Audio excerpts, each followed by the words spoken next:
And a salute to soldiers for their sacrifice and courage, and sometimes coming in other forms, and in this case, brushstrokes and words on paper. Yeah, the tribute is found in former President George W. Bush's Portraits of Courage book. News specialist Jed Bowl introduces us to two Utah veterans featured in that book and how they're giving back to fellow veterans. At age 30, Josh Hansen left his comfortable life as a small business owner to serve his country in the aftermath of 9/11. There are stories of sacrifice. I lost 4 of my men died by suicide here at home. Of struggle. The dark tunnel was getting darker, and the dark thoughts start coming through your head that, you don't feel like you have a purpose in life anymore. And of triumph. We can fight back, not just as military, but as civilians. Out of the blue, Iraq war vets Josh Hansen and Leslie Zimmerman got an unexpected invitation. I received an email that said the president requests your present at his birthday party, 70th birthday party, and I couldn't believe it and showed it to my wife, and I'm like, wow, how do you turn that down?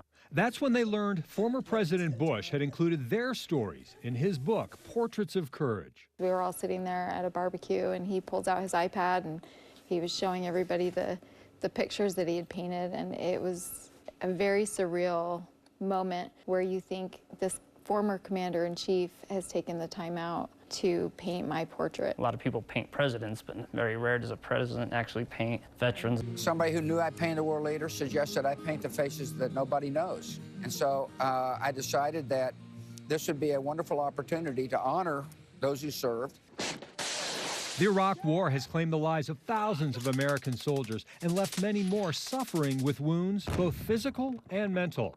The George W. Bush Institute offers programs to help vets transition from military to civilian life.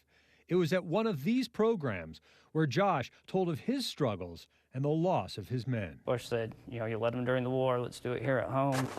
Josh took those words to heart and created Continue Mission, a nonprofit organization that helps veterans remain active. I knew what helped my recovery, and for my depression and mental health issues, getting outside and exercising has been tremendous help for me. And give them a sense of camaraderie.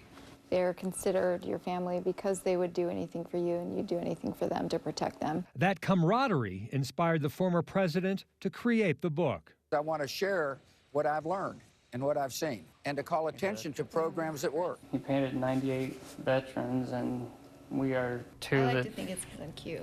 Yeah.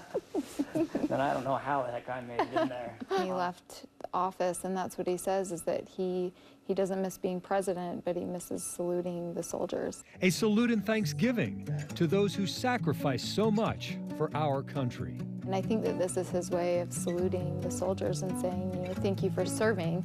I see what you did, and I want everyone else to see what you did, and this is how I'm going to do it. For KSL-5 News, I'm Jed Bowl.